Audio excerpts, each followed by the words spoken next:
So I'm going to need some energy. So if any time during my pieces you're feeling something that I'm saying, it's resonating with you, please feel free to snap, to give me some guttural sounds that shows me you're into it. Yeah, what's up? And if you're from the West End or the East End, a brak brak is always welcome.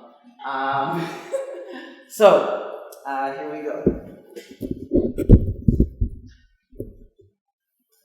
MAHLIKAH, the place in the sky. They maneuvered purposely, direct, unabashed, seeking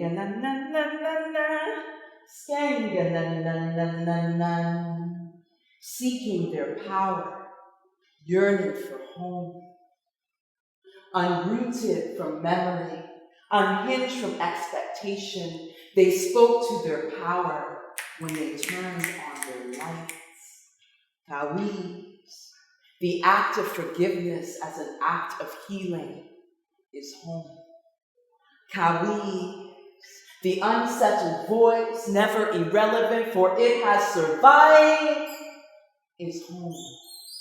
Kawees, creativity as medicine, healing our wounds as we share our stories over and over and over again. Over and over and over again is home. The fight in our bones and the war in our blood, the fight in our bones and the war in our blood is home.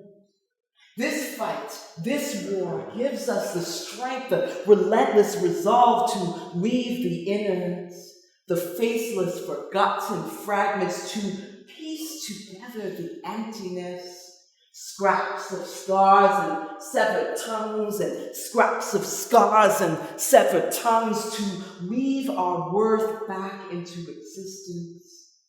As we rise above a MOUSA shell, we straighten the stitch of our spines where sky woman fell, and we gaze at MAHLIKAH, the place in the sky, and we are reminded that the journey begins by looking within, to where we are now and where we have been, to where we are now and where we have been, and we remember that we are connected to all things.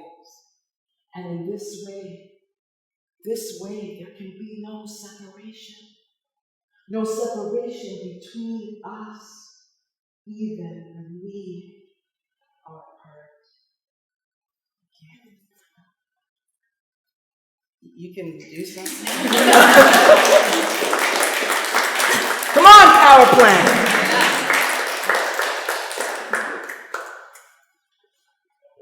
I am waiting, anticipating your response to this. How deep is your level of sea overstanding? You are scaling the scales and interfering with the balance, a balance which refracts light and projects fishtails, stories, teachings, prayers, songs. Generation after generation after generation, we swim. We swim purposely on a journey more ancient than canoe. What is your purpose? Because we all need a purpose. Whether freshwater, saltwater, upstream, downstream, we all need a purpose. They are gutting her. They are gutting the sea from the inside out. When you debone one cycle of life, you debone your very own existence. Skeletal fragments of colonial repression you wash. You wash your will of lake superiority upon guild ones based on theories of natural selection. But there's nothing natural about the Darwinism, schism-isms, which are currently causing a temporal undercurrent, which is a currency flow, which is flowing from sea to shining sea. They seek to net profits. They seek to net false prophets, casting line after line after lie after lie of false promises of ecological responsibility. They have us fooled. Hook, line, and sinker, and we are sinking, we are drowning because we've been baited to believe that the madness will stop. But you fail. You fail to recognize that for our people, these streams run deep. These streams run rapid. These streams are the bloodstreams of our ancestry. That's why we babble to brooks and pay tribute to tributaries and channel to the channelways, the waterways of our lives. We swim purposely while corporate cocksuckers float adrift aimlessly on a sea of confusion. But you see, for our people, fish is not just food. It is spiritual sustenance and political restitution, embalmed and emblazed in our totems, our tattoos, and our regalia, and our spirit guides. And when the elders cry, there's only one more river to cross. We know it's time to cross over to the other side of the horizon, where the seven elders sit, to regain, to reclaim our genesis, our genius of creation, nautical navigations. We swim purposely in order to return and reclaim and regain that destiny within our rightful place within the circle of life. Water is life. Onekanos, onekanos. Water is life. So I ask you, what is your purpose? Because we all need a purpose, whether freshwater, saltwater, upstream, downstream, we all need a purpose. What is your purpose?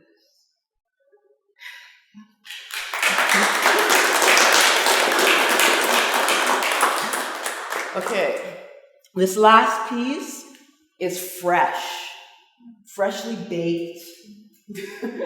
This is the first time I'm performing this, so please be gentle.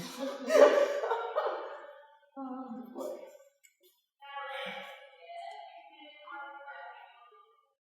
I was a pretty girl who became a pretty woman in need of TLC, but I'll never be unpretty.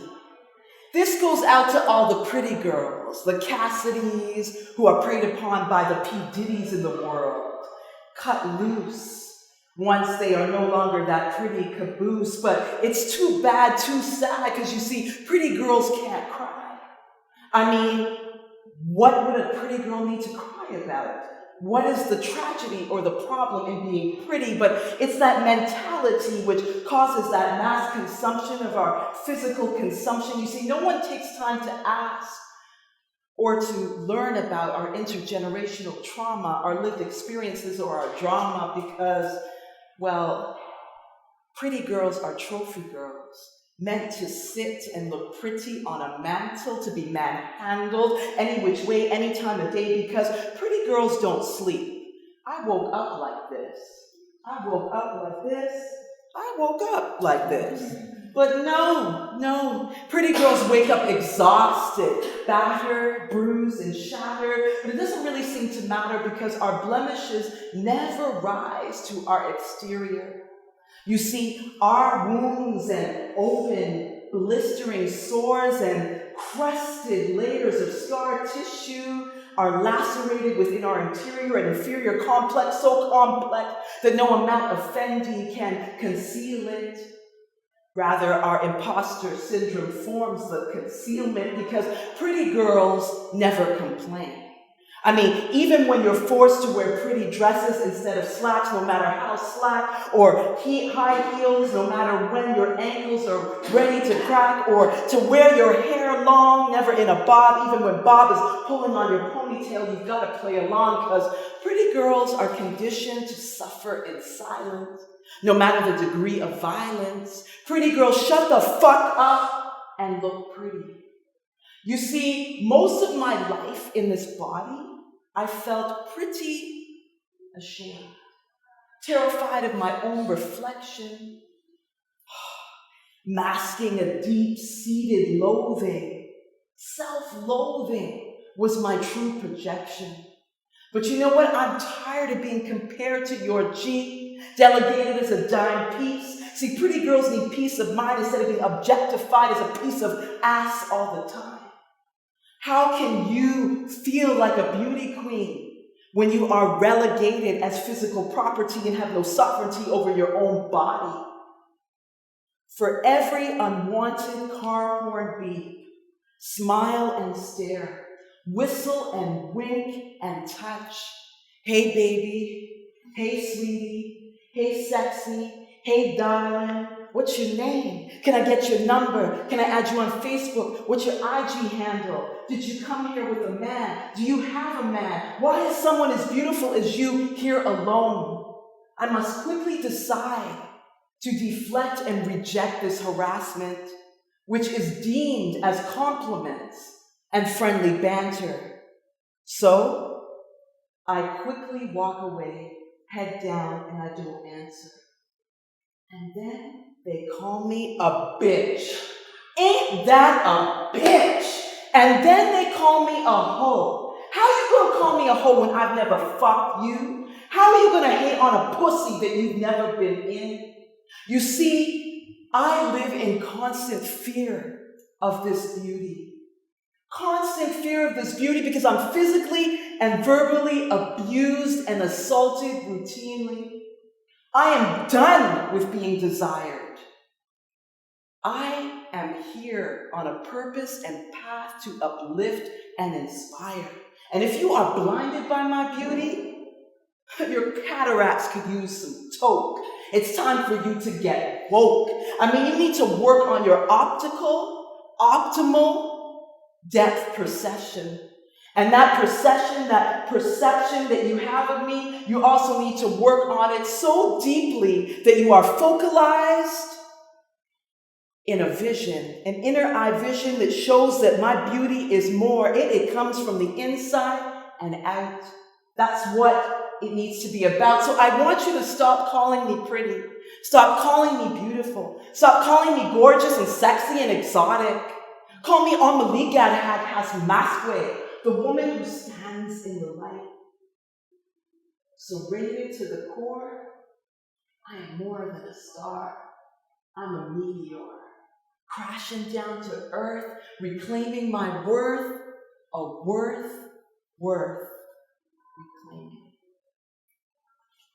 Should we go ahead?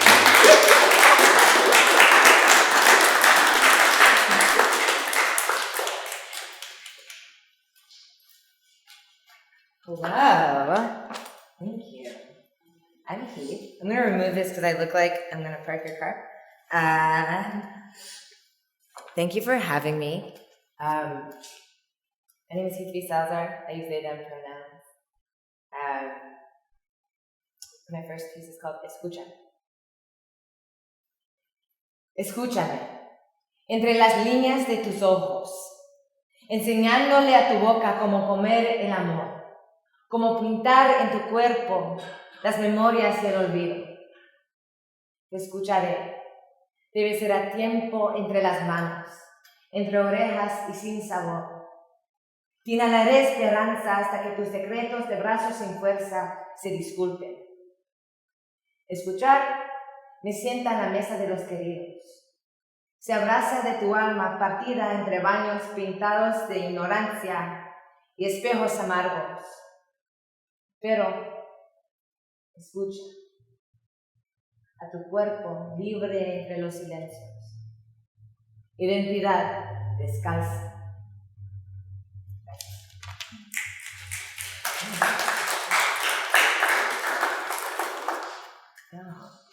Oh, you're so lovely. This next piece I wrote when I was sitting in a cafe and being on trans, depending on the day, and right now I've been on testosterone for about a year, so depending on the hour of the day, people are either hello miss, or they're hey sir. And the other day I was at a FedEx and one person was using he pronouns, the other one was using she. It was a time. He was can you get him the box? And the other one was yes, I already got him the box. And I was what are we gonna do now? But I wear a lot of pink, and sometimes I get a lot of looks for it depending on what people read me as. And it's either what is this little queer doing here? It's hello, young lady. But queer to me is not a gender, and it's not a, pink is not an identity.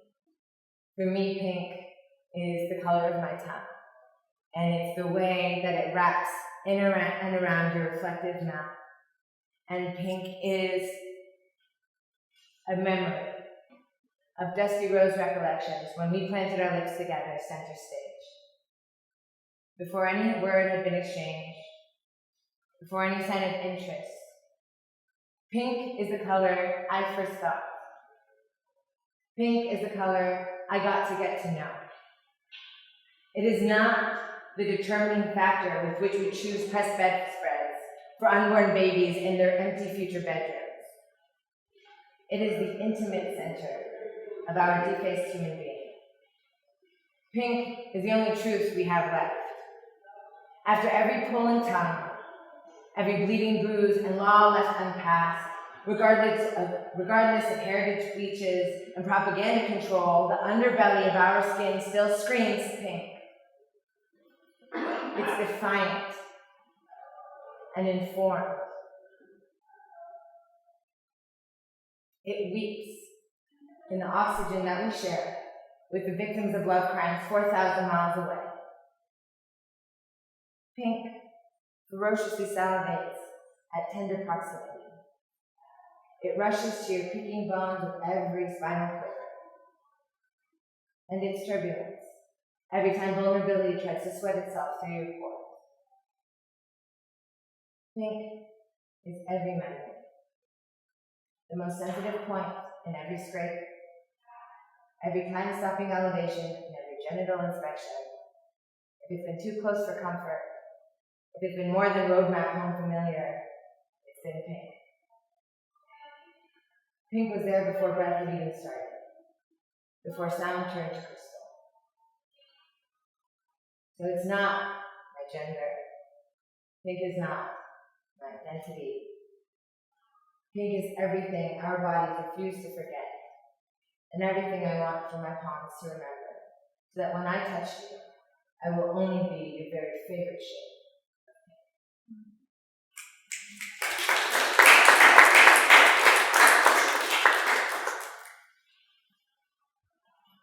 Fold back my resistance. Serenade echo into my cerebellum. Jerk off chance to the likelihood that my muscles will tense but then relax when you ask for my consent. Clamor by the button nose. Ensure my neck gets tied by time. Trace hungered history onto clavicles one by one. Pause at hairline and run down in the seam. Hold tight the baseline, provoking pleas of a buckled left knee. Give me a moment before the unravel of a marked bark by a rested bay, and meet my chest plate. Become the split between corduroy and muffin top, resting place of my late night Ben & Jerry's, carefully curated into my hips.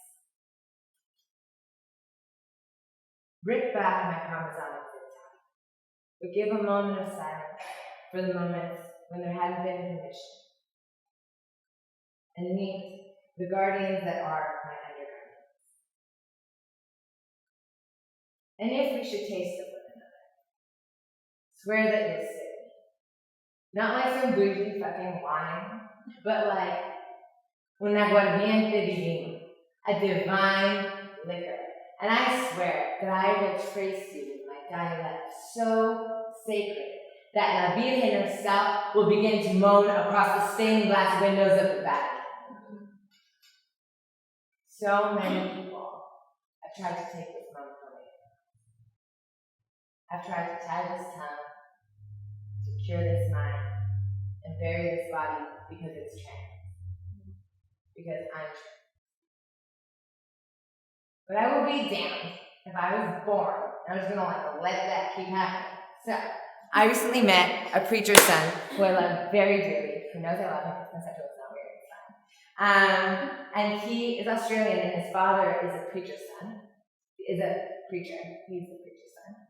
And so in church they do a lot of call and response. So what we're going to do is take a tool that's been used against us for so many years. We're going to use it to take up space. So when I say trans is, you're going to say beautiful. The second time I'm going to say trans is, you're going to say strong. The third time I say trans is, you're going to say here. Then we're going to say as loud as you can, and because there's an echo, you're going to go extra loud. This is what trans looks like. Because a lot of people have a certain idea of what trans people look like. And either we have to work to fit into it, or we have to look as far away from it as we can. That's just not good. So, do you want to practice now, or do you want to go in? Practice now? Okay. The first one's going to be trans is beautiful. Ready? Trans is beautiful. Second one is strong. Ready? Trans is strong. And the last one is here. Trans is here. Are you ready? So trans is beautiful. Trans is strong. Thank you. Trans is beautiful. Trans is strong. Trans is here. This is what trans looks like. Ready? Trans is beautiful. Trans is strong. Trans is here. This is what trans looks like. This is what trans looks like. This is what trans looks like. Thank you.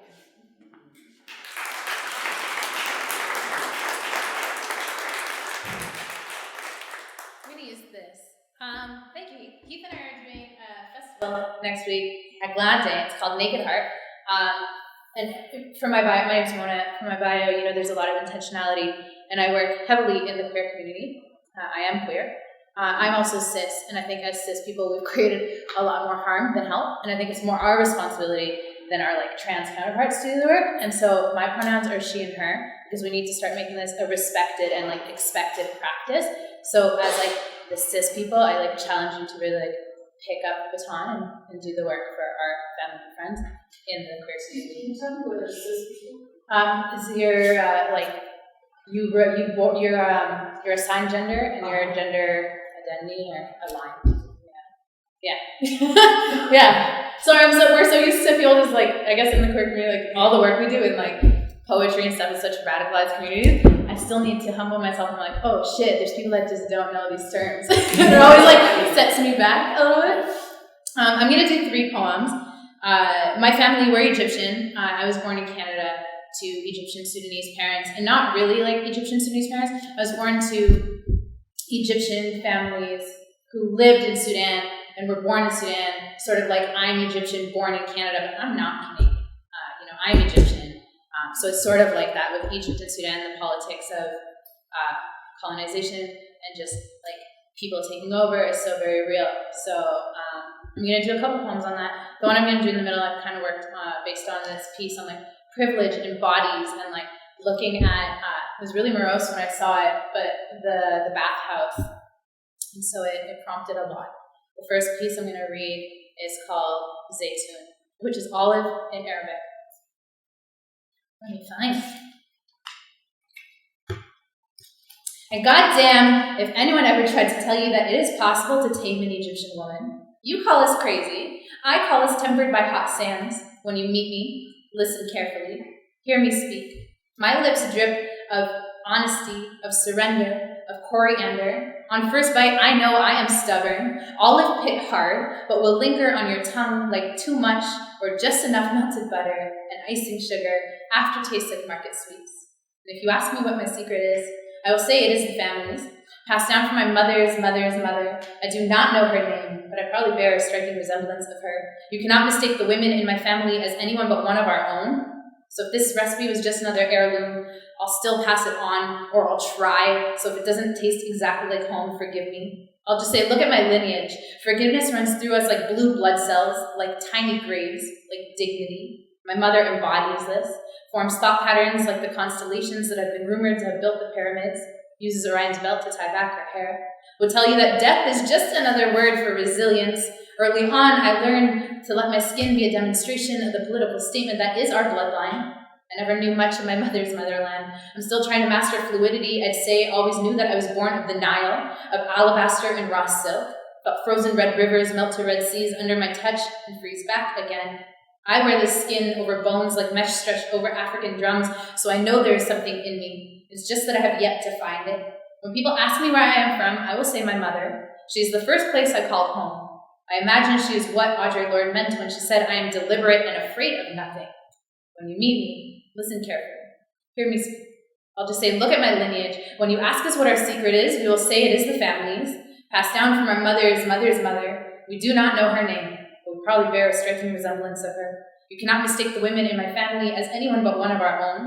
You will know us by our humility, Our lips drip of olive oil, of fight, of kamun, and if this recipe was just another heirloom, we'll still pass it on, but we'll try. So if it doesn't taste exactly like home, we will not ask your forgiveness. Thank you.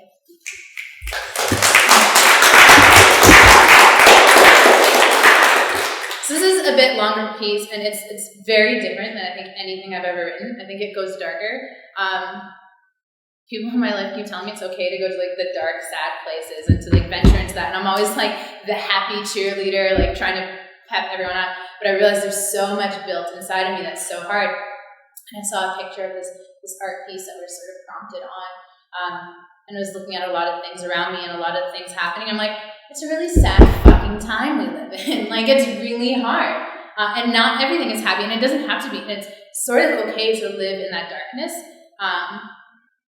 And I think through my work is what allows me to not get stuck there. And when I realize that there's like an okay way out, I've always been, you'll see from this poem, I've always looked for like exits and a way to be able to plan the route I'm taking as safety, as a fallback. And sometimes you don't have to do that. This poem is called The Arsonist's Lullaby. It's longer than usual. Strap in. It's not actually that long, sorry. It was a horrible preamp. There was a stretch of time where I believed a certain song's lyrics went to say, an ocean is a wild thing. I found myself on a paddleboard on the edge of the Pacific, singing those words to myself on loop. When the water broke on the shore, I could tell you that to trust a body of water is akin to having blind faith in the silent place between reason and resolve. I could also tell you that I found out later that the actual words to the song were, emotion is a wild thing. So if there's anything that breaking like a wave has taught me, it's that often in life we hear what we not need, not in the moment, but long after the lighthouse's bulbs have burnt out. And that's okay. An ocean, like emotion, will demand honest surrender. In this surrender, I found that there was never a time where I didn't wear wanderlust around my neck. So much so when I was younger, I told anxiety I wanted to be an explorer, and now I wear a do not enter sign on my chest. Exes would always say that I felt like a destination they were always traveling to, but never arriving at. They tell me that they wish they could teach me about the butterflies and stomachs type of feelings you get when you meet someone, that instead I was always teaching them about the lifespan of butterflies, that our relationships were indicative of this. They tell me that as long as I depended on the surety of an end in sight, that I'd always be built of exit strategies and war wounds that I believed were left from the hands of those I called lover. So if I could, I'd tell you my tongue is a poorly curated museum, a collection of things that are carried as a testament to my faith in people. So I'm sitting here, sliding rosary beads through my gritted teeth, while shaky hands are building sails by weaving palm leaves with Hail Marys and tying the corners with lace. We spend our whole lives praying away the day, while the anarchists on the street corners teach us more about love than most churches these days. My body has become anything but a temple. It is a paper box with a sign that reads, free to a good home. So sometimes I can tell you I fear the worst of things. I dream lucidly about the worst of things, like this one dream I had every day for what felt like a year, where I was the mother who took her own life one day, who left behind a miracle partner and a miracle baby and a miracle life that she somehow made it this far through. I'd wake up more 5 a.m.s than 5 a.m.s, all cold sweat, stomach tied in knots, a candlestick of fear burning at both ends. That year I learned from a blind man in Tennessee that we'll never understand the weight of our own fears, but we will feel them, and I feel them. I feel them like the weight of the world on a broken back, like wilted daisies, like walking on a never-ending tightrope suspended in Tornado Alley in the calm before the storm. Many years ago, I learned about heartbreak from a blind man in Tennessee. The same year, I learned about demons and touch and the word no. With a penchant for seeking both penance and permanence, this body has let its heartstrings tangle and tear. But still, y'all, my body is this thing that has left me confused, left me questioning the price we were willing to pay for touch. I want to tell you about this body, where trauma has set up camp between the laugh lines and crow's feet and stretch marks. Anxiety has opened its door to fear, made it a house guest that has overstayed its welcome. Over coffee, every morning, the anxiety in me would remind me that it has become a stranger walking around with all of my secrets. And each night, the anxiety in me would sing the arsonist's lullaby, try to explain this anxiety to people, and the only way I knew how, I'd say that a painting's value is measured by the weight of itself in paint, in canvas, and wood. What I want to tell people is that I often see the value of myself in the weight of used skin and blood and cracked bone. I tell them that anxiety has burned it all down, that canvas and blood and wood just make the arsonist's job easy, dousing everything in lighter fluid while repeating, when a heart breaks it shatters, and the bottle is so empty it's dry. Your entire world is spinning, and you're trying not to cry. Just hold on. Just hold on. Darling, just hold on. And through the ash and soot caked on this mirror, I can now no longer tell you if I was looking at the arsonist or the burn victim. And how do you hold on when it has become difficult to bridge the distance between who you see and who you feel? One of my favorite poets once said, "You remind me of that grace that can be found in the long, slow stride of freedom whenever it chanced to walk past me. So I'm waiting for the houses and the buildings to slip down the storm drain so I could spot you across the fields of empty streets where a city used to be. Together we can plant flowers upon the tiny graveyards of the bedrooms that cradled secrets as if each one was a passport to a peaceful afterlife. And the walls were so concerned with identity theft that they refused to learn how to talk. So maybe to love ourselves well means to wake up to the rain, putting out the flames on the altar of whatever heaven we pray to, with each face a resilient reminder of the versions of ourselves we have forgotten, turning loneliness into refuge, a destination, a physical space we occupy when we think nothing is inside us. What this space looks like will surely be different with each loneliness arriving, like the last fairy of the night. Thank you. So, the last piece is something that I've been, and thinking back to like Victorian eras to now, I've constantly told that my job in this body is to create other bodies, and that's just not how mine works. And it's something I was so confused by for so long. And over the years, I talk a lot about my mom and the women and the mothers in my family, specifically the mothers, because I think there's something to be said about the job you have in an Arab community as a mother, not just the job you have, but the forced expectation and the forced job you have. And my mother never did that to me. You know, I told her I was going to be a poet for a living, and she's like, okay. And she came back the next day with a poem she wrote when she was 8 months pregnant with me and put it out on the table. And she's like, this is why you're going to be a poet, you know? And I can't say that I've seen the same support come from like many of the other mothers in the Arabic community towards people I know. So yeah, but you know, that's not my plan. You know, being a mother is not what is in the books for me. And that's okay, and I'm okay with it. What I'm not okay with is people imposing this on people's bodies. And I did an interview a few years ago around Mother's Day. And this interview, this journalist, to say the least, it bit her in the ass. It's called The Woman's Worth. In an interview, the journalist asked me if I wanted to be a mother one day, as if every woman can or wants to be a mother one day. The journalist asked me what I would name my daughter. And I said on most mornings, I think I'd like the name Indy, because I'd hope she'd get my Wonderlust lead for independence. But most nights I settle on the name Miracle, because my mother always taught me to never rule out the improbable.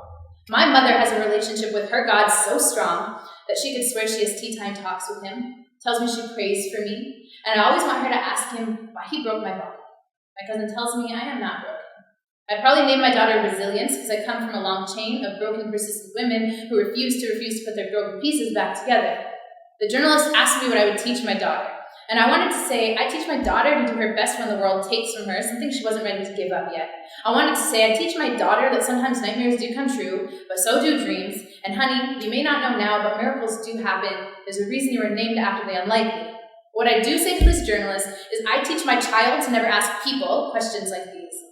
The journalist stops and apologizes profusely, inserts another platitude here, mentions another vague statistic there about how many kids don't have homes, comments again with an obscure generalization about adoption or in vitro or how there are doctors for these kinds of things. Doesn't forget to end it with some sage advice about how you're so young and these tests don't always get it right the first time around, the second time around, the third time around. I stop this journalist and say, though I talk about my mother at length on stages doesn't mean my goal is to be a mother one day, you still don't get it, do you? And she backtracks and goes to say, she's an intersectional feminist, so she knows a woman isn't defined by her child-making capabilities anymore. There are plenty of children who need to be adopted, right? These are not the easiest of times to raise a child, right? Just think of the things you'll never have to deal with, right? I cut the journalist off and say, let me tell you a story.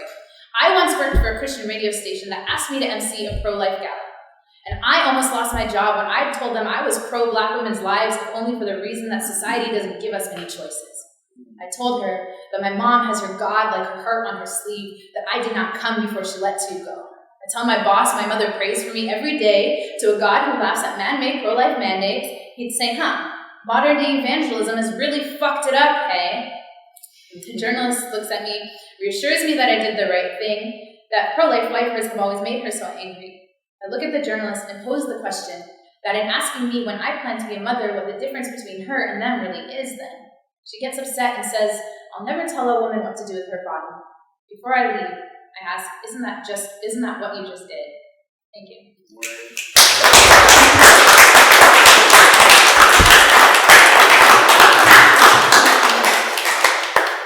Okay, so thank you very much to our three poets for the evening, HEATH, SALAZAR, MAHLIKAH, and MOUSA.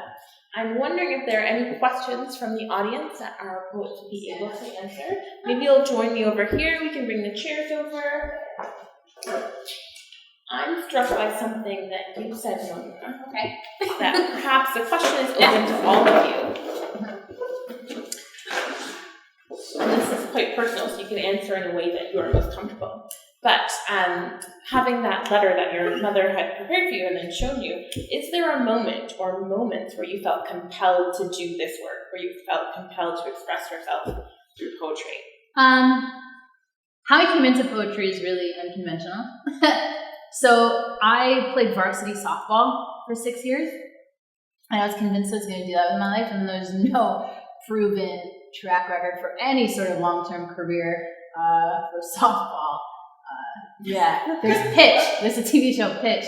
But anyways, so I was playing softball, and I carried multiple chronic illnesses. The bigger one is celiac, which developed into arthritis very early in my life, and so I had to stop playing softball. I had this amazing teacher, Miss Collins, who started introducing poetry to us, and I was in school, and the softball was on track, and I was writing, and I was in creative advertising. I was going to totally be this corporate whatever. And then I had to stop playing because of arthritis, and I had to leave school. And I'm now, it's 2008, and I have no idea what I'm going to do with my life, but I know I can write. So before I left my campus in Windsor, I just booked a Greyhound and traveled to Ottawa and started going to poetry slams and poetry events. And I was like, this is what I'm going to do, because I don't really think I have any other options. I know, right? Poetry is oh yeah. So I don't know, I just did it. And I think my mom at that point was like, well, whatever I need to do to support you, to keep you in my life rather than lose you, I'm just going to do. So it had nothing really to do with this burning passion to be this art. Maybe that sounds like an asshole thing to do, because there's so many people who are burning passion to be an artist. For me, it's I don't know what to do other than art. I have nowhere else to turn than art. And it was never I don't think it was ever a fight or a thing or a revelation I had. It was more so well, I'm fucked. I'm not going to be the next star of the show Pitch. So what can I do instead? Poetry. 11 years later. Excellent. Thank you. Well, we're glad you made your way here. Stop. Nike endorsement not having. Watch them be we'd like to endorse your poetry. Yeah. Thank you. They do that sometimes. Yeah. I'm stoked. There's this question, or we can take another question from the audience. I know you all have questions. I can see it in your faces. Yeah, you're just so sitting there shy. smiling at us. We know you have voices that made you yell. I can go. Yeah, I started writing intentionally since I was 12-ish, and then it's mostly just from being sassy, because my sister started writing poetry, and I was like, I can do that. I can write things. Then I just wouldn't show it to anybody. I literally remember being 12 and sitting down writing a poem, being what's gonna come? I was why not write a poem? And what if all these thoughts that are constantly in my brain, I just wrote them down. Because I'd be running through all these things in my brain all the time. My brain goes a million miles a minute. And then I'll just write it down. And then it'll live in a book. It doesn't have to be in my brain right now. And then it's done. And then I didn't show anything to anyone for a good, almost 10 years. And then I was in college, and we had to write journals about our classes. I went to musical theater school. And I had a really rough semester. So my entire journal, which was a reflection on the things that we were learning in our voice and text class, just like ripped on the class, like really bad, because it was a class where we were doing like emotional exploration, and that semester we were exploring the 5 stages of grief, and I was in the process of grieving because a friend of mine had passed, and you don't want to explore 3 steps ahead when you're 3 steps behind. So all of my journals were like, fuck this class. And there was like caps lock, it was like real extra. So when I went for my final interview at the end of this semester, I like finished the interview, and the whole time I thought I was going to get kicked out of school. And then as I was going to leave, my teacher was like, oh, 1 second. And I was like, what? And she's like, oh, your journals. And I was like, shit. And then she was like, I really liked them. And I was like, did you read the right ones? But she understood me differently. She was like, I get you now. She's like, I didn't get you at all before. And then I read this, and I understood what's going on in your brain when I interact with you. And I was like, oh. And she's like, you should write this more. And she's like, whatever you want, just like write things. And I was like, I do that? I just don't show it to anybody. So then I was like, what if I eventually decide to show it to people? And my roommate ran an open mic, and he forced me to come, like con me into it.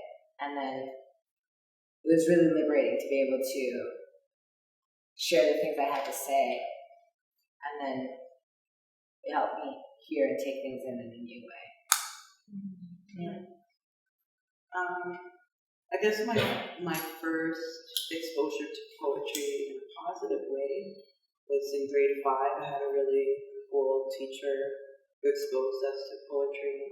I started writing poetry at that time. But then I kind of put it on pause because I just really got into like rap music, and my cousins were like b-boys, and they would come over to my mom's house and like rough up her stuff in her kitchen, doing windmills and all kinds of stuff. And so I was just really getting into hip hop culture, so I kind of took a break from it.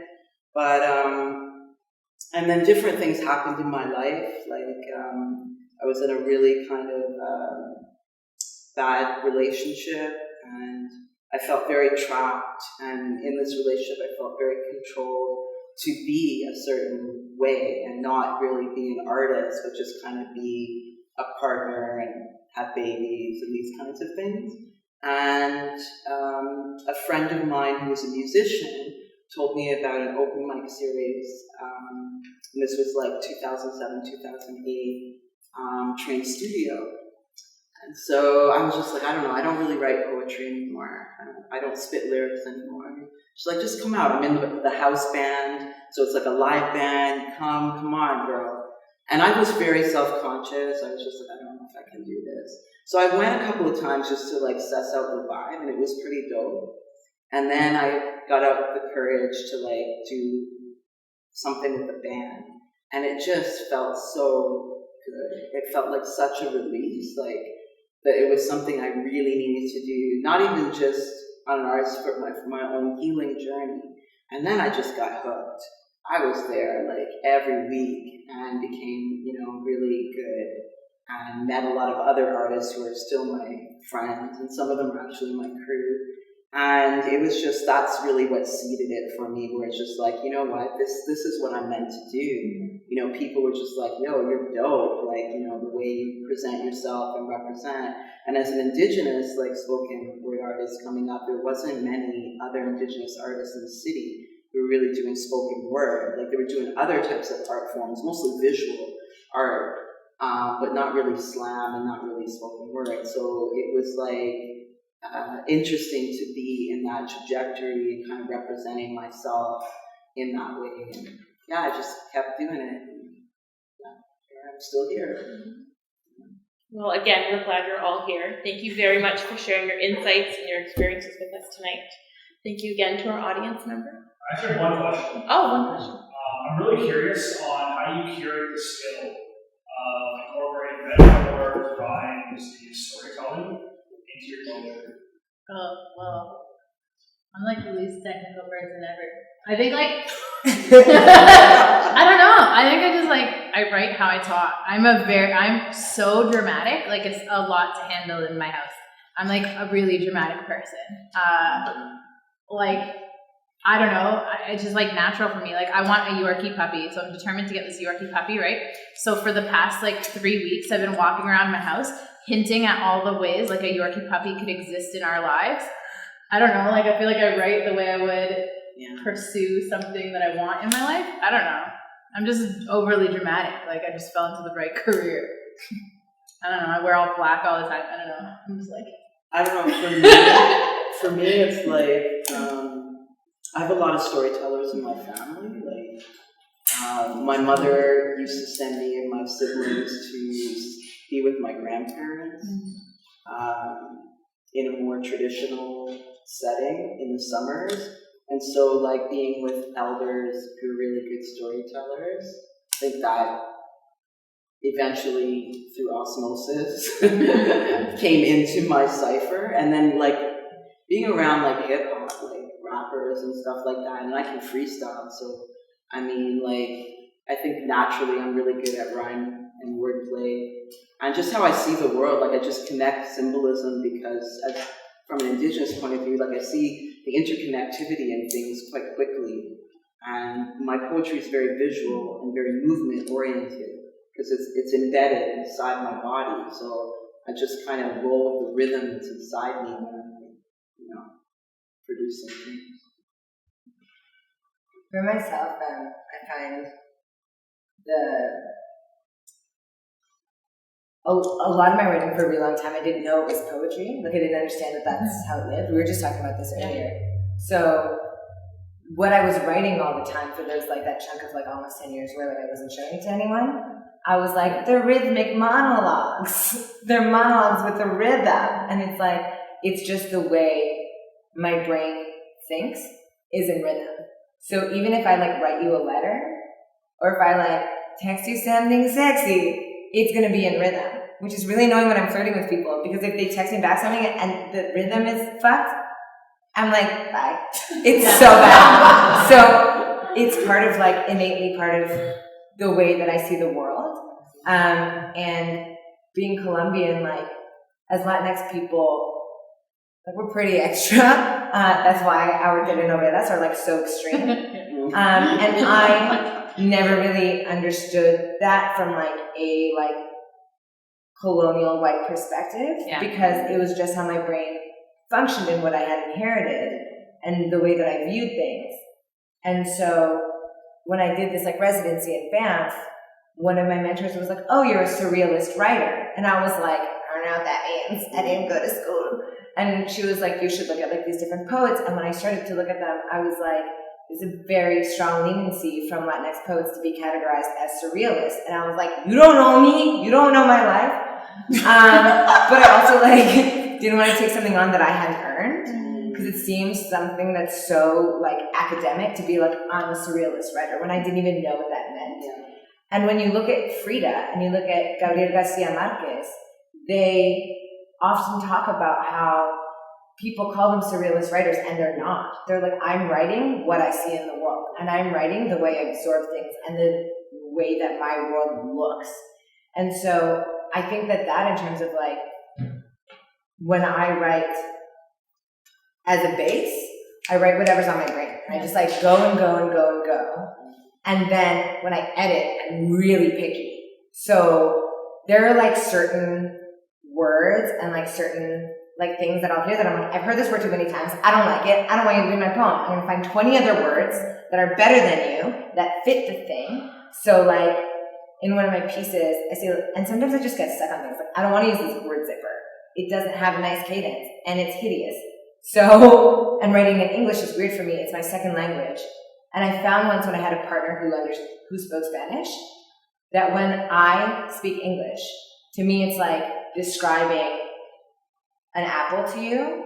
When I speak Spanish, it's like feeding you the apple and you can taste it. It's very different. So the way that I dig through text and wording, like in one of my pieces I say a chromosomic zip tie, that's a zipper.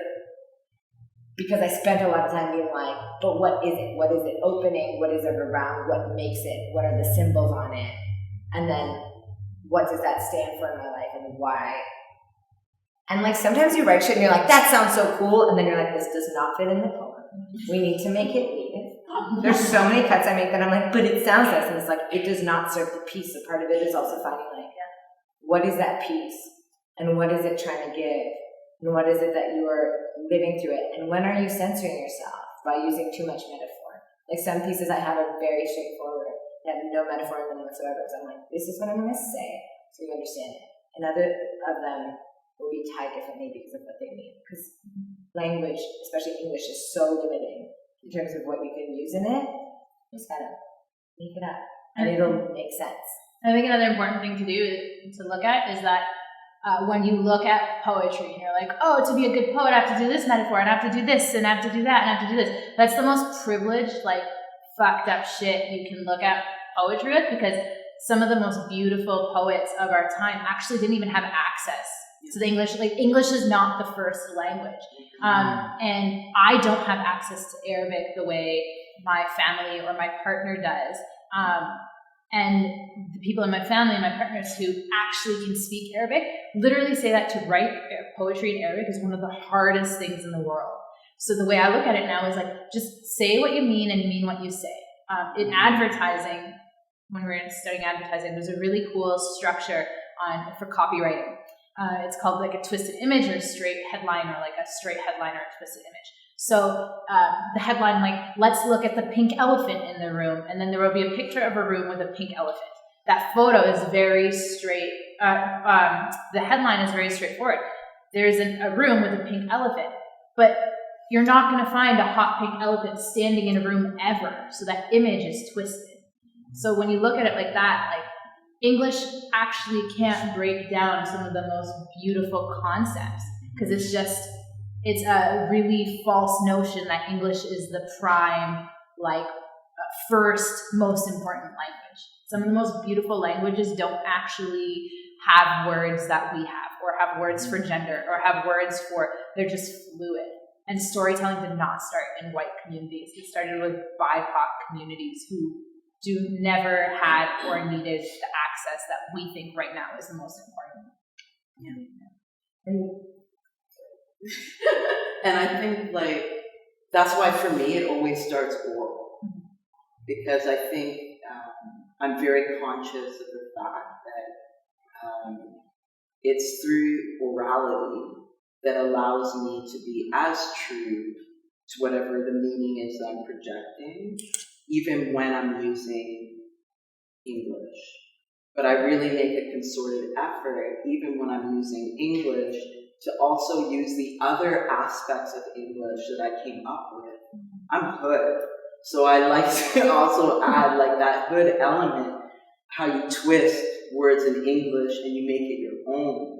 And you come up with words, you create words, but then also adding my indigenous languages in there to help to give the layers of the meaning. Because in most of our languages, one word means like 17 different things. It's very complex.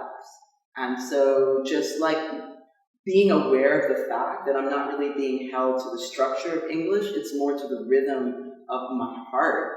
You know, I'm not thinking, I don't lead with my head, I lead with my heart. So my pieces are really based on like my emotive relationship to my orality and to like my environment and the land. So it really just comes from that vibrational connection that I have. Mm-hmm.